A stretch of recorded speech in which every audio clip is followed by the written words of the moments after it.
आज मैं जिनकी लाइफ का किस्सा बताने वाली हूँ, मेरी और मेरे जैसे लाखों युवाओं की रोल मॉडल है, madam minister Smriti Irani. Best Actress and Popular category goes to Smriti Z. Irani.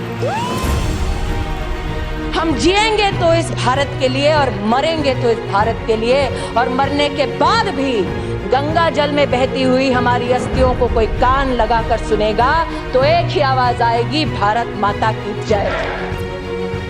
Hi, I am Veronica and welcome back to Kissa Kamyabi का। स्मृति सिर्फ 21 साल की थी जब अपने पापा से थोड़े से पैसे उधार लेकर एक्ट्रेस बनने मुंबई आई।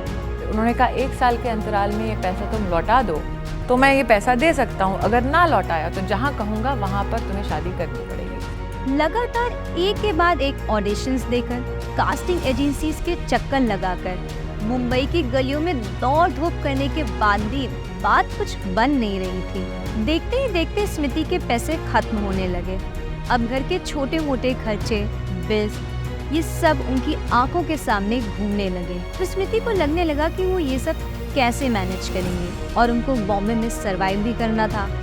कुछ दूर चलते ही मैकडॉनल्ड्स में उन्हें वैकेंसी का बोर्ड दिखा। जब मैं गई तो मुझे लगा कि शायद कोई असिस्टेंट मैनेजर की पोस्ट होगी, तो उन्होंने मुझे देखकर सिर्फ हाथ में एक झाड़ू थमाया, एक मॉप थमाया और कहा कि यहाँ से शुरुआत होगी। वो हफ्ते में 6 दिन काम करती थी और संडेज को ऑडिशंस देने जाती थी।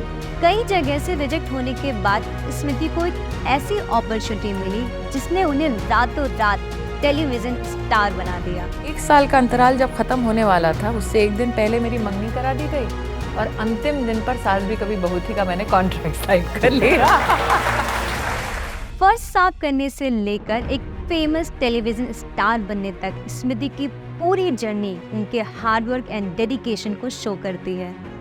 स्मृति का ये किस्सा हमें सिखाता है कि बस लगे रहिए, डटे रहिए, कामयाबी एक दिन जरूर मिल जाएगी। कभी मत सोचो it's not possible for you. अगर तुम्हें लोग कहते हैं कि पॉसिबल नहीं है, संभव नहीं है, तो बोलो कि जो भी होगा इसका परिणाम अच्छा या बुरा, उसको भुगतने की ताकत आप में है, तो अपनी ज़िंदगी अपने दम पर जियो, क्योंकि एक ही ज़िंदगी मिलती है।